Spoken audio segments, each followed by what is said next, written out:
What's up? This is Father Moo, preaching to the converted. It's a lovely Sunday morning, 5 minutes to 9. Church is about to start, so hope you're wearing your Sunday best. That's right.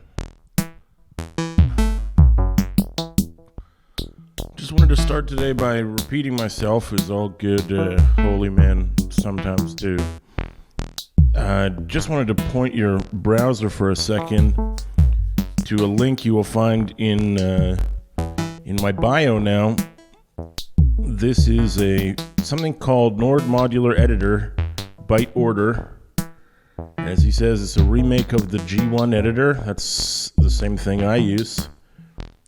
And he says in the plugin version, all the 18 knobs for each slot is automatable. Great. And as you can see here, this is a plugin for Mac devices, for OS X 10.11 or higher devices. So it seems to be a way to program your own Nord Modular without buying the hardware. I can't confirm that because I don't own a Mac, but I highly encourage any Mac users out there who are fans of the stream and who have some kind of DAW like Ableton Live or Logic or whatever it is you use, GarageBand. I'm not sure about GarageBand, but if it can support, audio unit plugins or VST3 plugins, then download this and try it out. It appears to be free, although there's a donate button. And the guy who created it is speaking French. The original link is in French, but check it out and send me a message so I can know if I'm promoting something that's actually going to help the community or not. I honestly don't know. I can't recommend it, but I don't see how it can hurt to try. Worst case, you plug it in and it's an editor for people who have the hardware, and if you don't have the hardware, it won't work. But that won't kill you, will it? So anyway, we got to do something new, and we always do. So here we go. Okay, there it is. What you're looking at on the screen is 5 Eurorack modules from Father Moo's latest Eurorack build. These are the 5 Metasonix tubes that I own. There's a 6th one, which is the noise drum, but it sits in a different case and it wouldn't fit in my picture, and we're not going to worry about that today. So why do I have these tubes on screen? Well, I'm going to do something I've done a couple times before, and I am going to emulate them. I'm going to assume that even if you get the this byte order imitation of the G1 up and running, you may not have a tube system at home or a hardware Eurorack of your own to install tubes into. So I'm going to give you the next best thing. In some ways, this is going to be this is really more of a parody than an emulation. By that I mean, when we emulated the Mini Moog or other synths, we can put in oscillators that we think will sound kind of like them. But what we have today, where the final result is going to be pretty far from sounding like the actual instruments. And in some cases, we're going to add modules that I know won't really give you the exact sound of a tube, but it's the closest I got. So you can see 5 modules here. Metasonix modules are generally quite simple in terms of their interface. They've got, most of them here have 4 or 3 knobs. This one has a couple of switches. And most of them have 2 inputs and 1 output. And this one has a secondary output. Oh, sorry, it has 3 inputs and 1 output on the filter.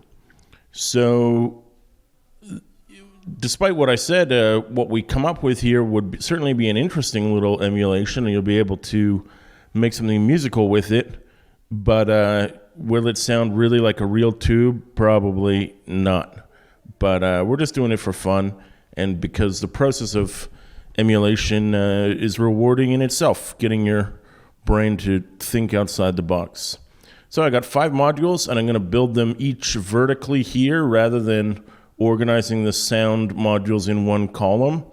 I think that's just the easiest way to visualize it. So let's look at this first guy, the Metasonix RK4. It's called bandpass filter / OSC. And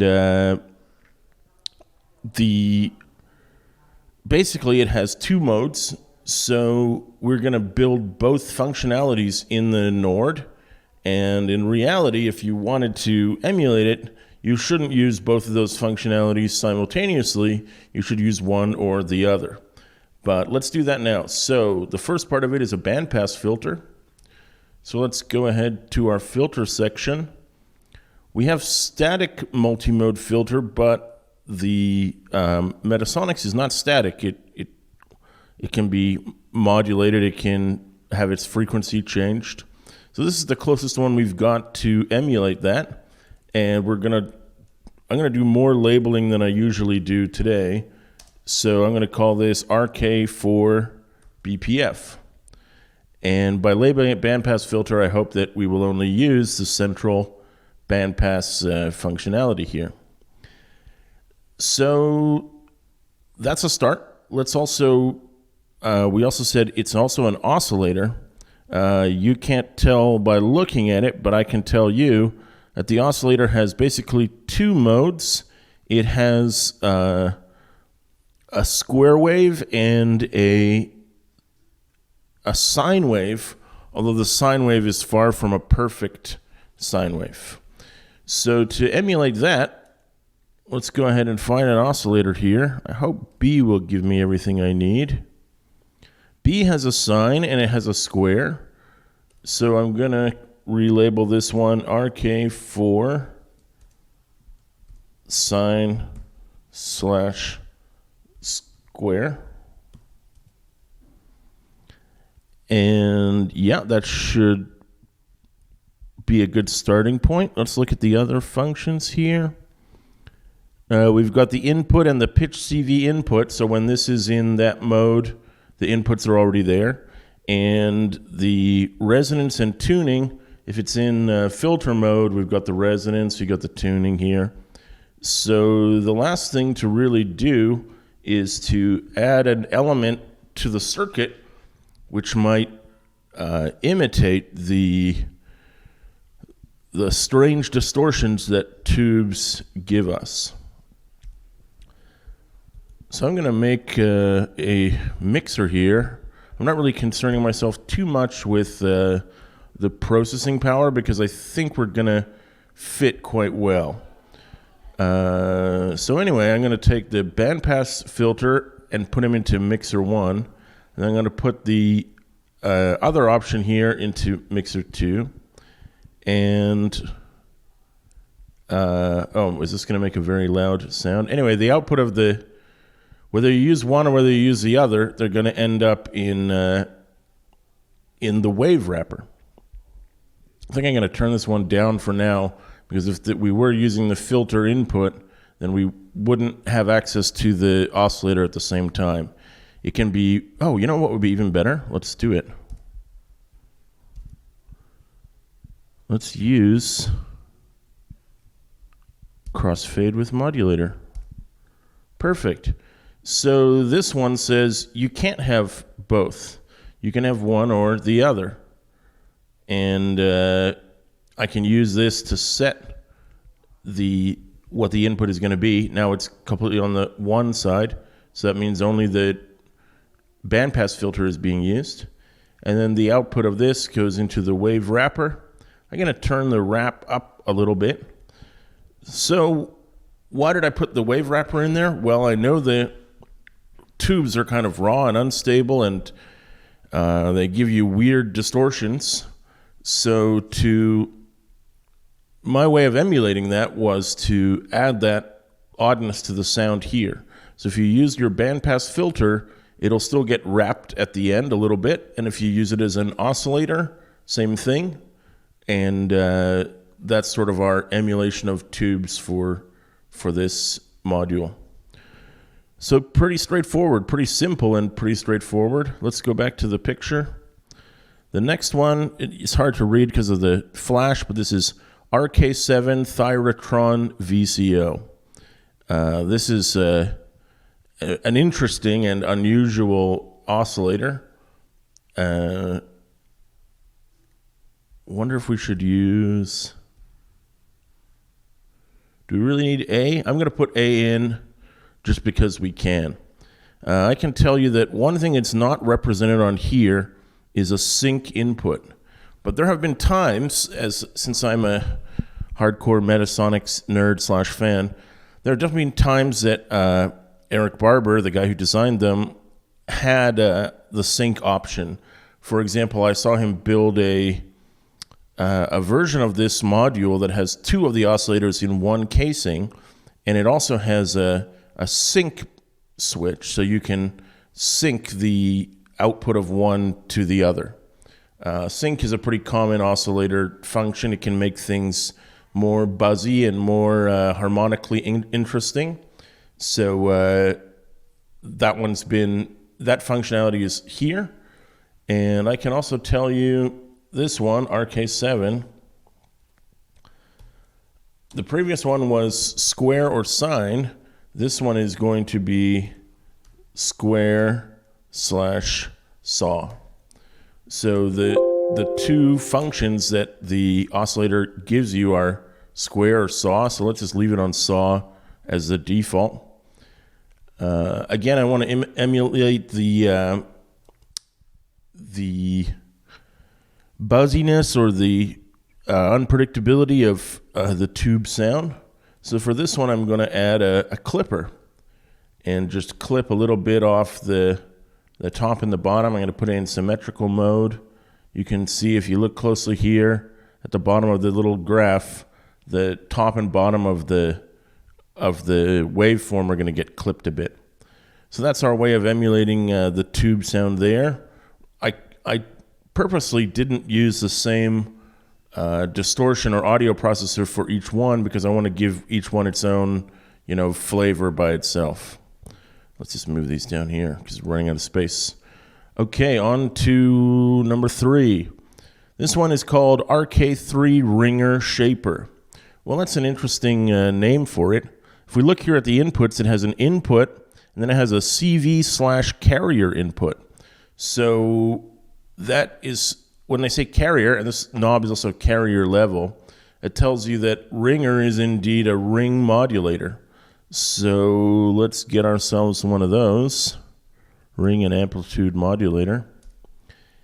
And so as you can see here, you'd have the input for the modulator and the carrier, and then the output. So we're going to call this, come on, buddy. There we go. This one is called RK3 Ringer. And the other function that it has is a shaper. And thanks to the community, I now know what a shaper is, or I have a better understanding of it. And that will be RK3 shaper. So again, you can't do both of these at the same time. So I'm going to drop in another, where does that live? In mixer. The same thing we had in the RK4 on the left is a crossfader that says you can do one or you can do the other, but you can't do both. So plug those in there. And I'm running out of audio functions to mess with the sound. I think I'm going to leave that out this time, especially because a ring modulator certainly does its own level of weirdness, and the shaper is, doing exactly what it says, and in some ways is going to have a distortion type effect. So let's just, since we already have these audio modules in place, we'll skip the extra distortion at the end. Let's go to number 4, the VCA. Well, this one is pretty straightforward. In fact, I'm going to cheat slightly here. please bear with me. As you may have noticed in the picture, there is no ADSR. In fact, in my modular, I use a standard 4-stage ADSR without modulation in conjunction with this VCA. Why? Because tubes don't really make envelopes very well. It's one of their limitations. I didn't mention this, but the RK7 can be used as an LFO, although it would be a pretty weird one. So tubes can create control voltages. It's just that envelopes are not their strong suit.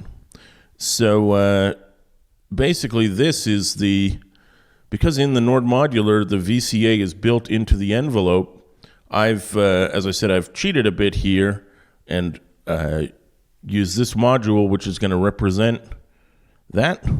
What was his name again? RK2. I'm going to call him a VCA, even though he's more than just that.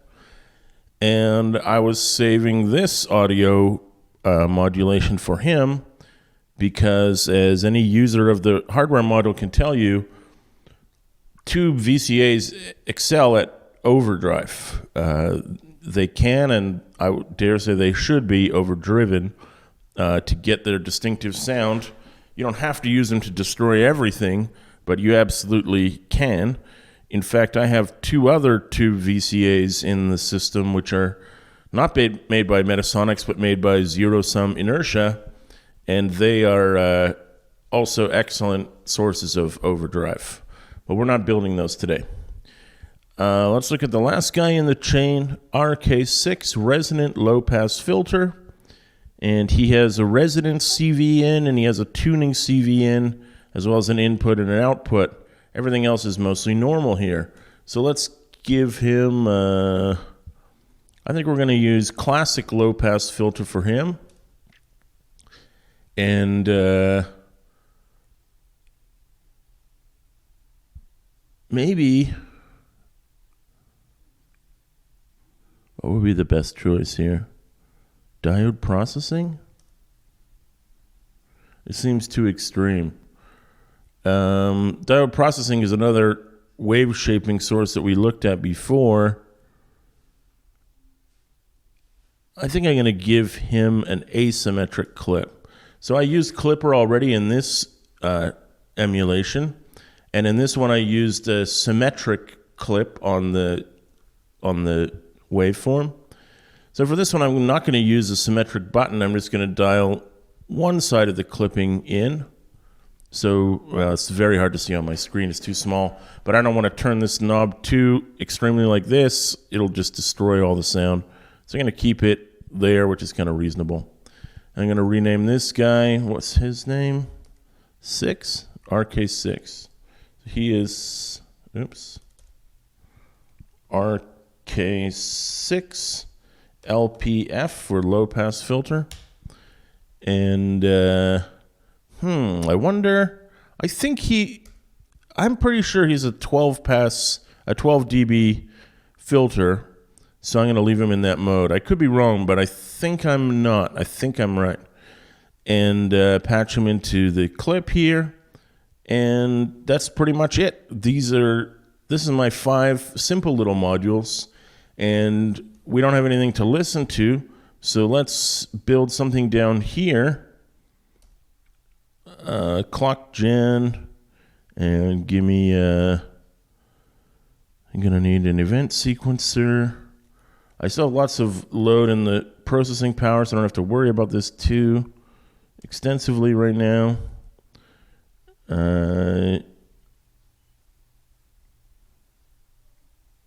Give me a key quantizer. That'll be nice. Send this down to 32. So I'm going to continue my joke here. In real life, what do I use as a sequencer for my tubes? I use the Korg SQ1, which is a very, very cheap option, but it gives you some good flexibility.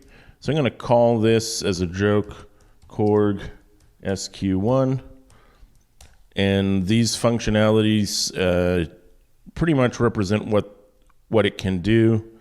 It can be a 2-step, a 2-channel 8-step sequencer, or a 1-channel 16-step. Let's leave it as 16-step for now. I'm going to put some random notes in there, but I'm going to put the outputs into my quantizer, and the Korg SQ1 does have a simple little quantizer in it, so that the notes will be a bit more pretty. I think I'm going to save it in this form before I start. Well, why bother? Oh, let's just build it. So here's the Korg SQ1, the sequencer. I wasn't planning to make that joke today, but it's made now, so tough. And I'm going to plug him into this waveform in sawtooth mode. I wonder if... that might be interesting. Okay, great. I was trying to decide whether I should use the RK4 as a filter or as a waveform. I think I'm going to use it as a waveform, by which I mean an oscillator. I'm going to put him in... He's supposed to be sine or square. He's in sine mode right now. I'm going to put him in as the... is this the right one? Modulator. This should be the carrier. I think I'm going to put him in here as the as a source for the ring modulator. So that also means we are not using the shaper half of this signal chain. So we should fade it to the left because the ringer output is in number 1.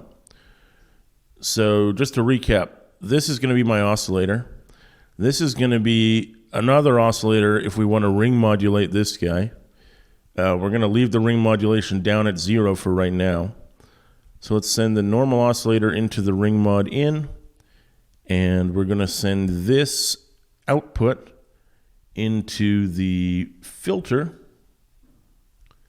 And we're going to send the filter output into the so-called VCA, and we're going to send the VCA output into our overall output. So as long as I hook up the gate from my fake Korg and give him some notes.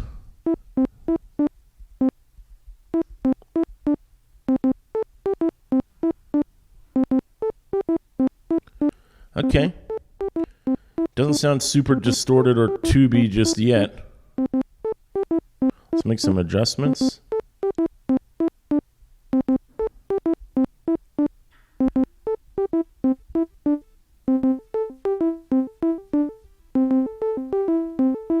That sounds nice. Let's open up the filter a little bit.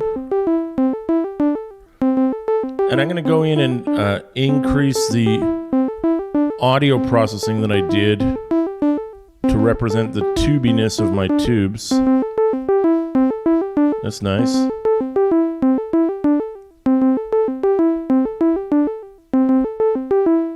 It's almost too nice. There's some nice distortion from the RK2. And then just to make it weird, I'm going to dial this knob to the right. That means the ring modulation, which is currently at 0, will be introduced gradually, and this second oscillator will ring modulate the notes, which should make them metallic and annoying. Yep, sounds right.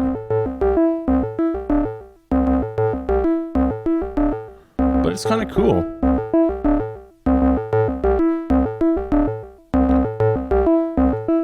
That seems like a good setting for it, so let's save this bad boy.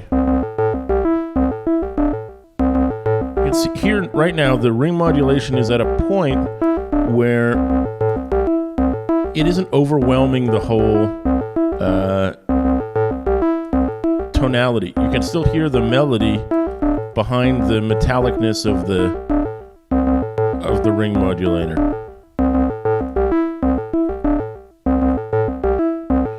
So let's call this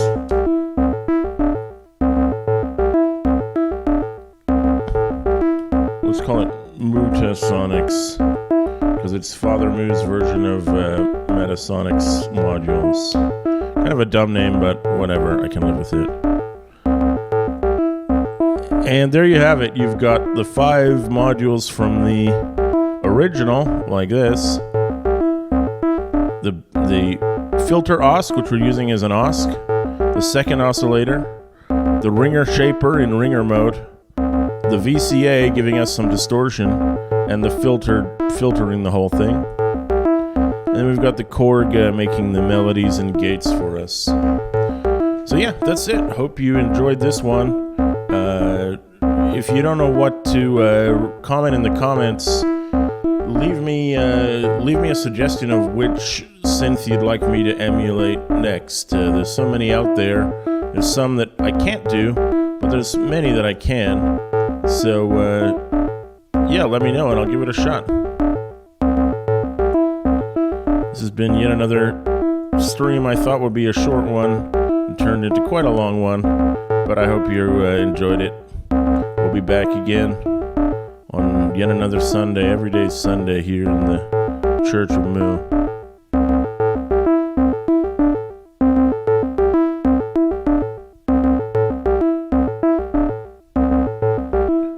Peace out. Thank you for joining.